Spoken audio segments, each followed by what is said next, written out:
As you can see, the ProTemp 2 Plus wireless probe has a safety notch line clearly marked on it. This line is essential for ensuring proper usage of the probe.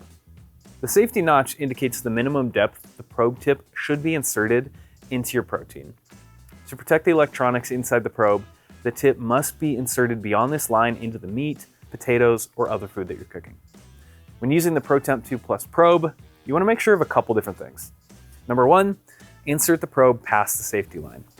Number two, keep the probe handle at least 2 centimeters or 0.8 inches away from the meat. And number three, ensure the handle does not touch any objects such as the grill, grate, or other items inside your smoker or grill. Placing the handle too close to the meat can result in inaccurate readings and suboptimal performance. Avoid this by maintaining the proper distance.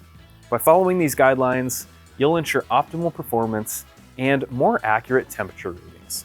Using the ProTemp 2 Plus probe correctly is simple, but it's crucial for perfect results.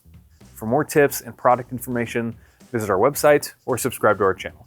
And happy grilling!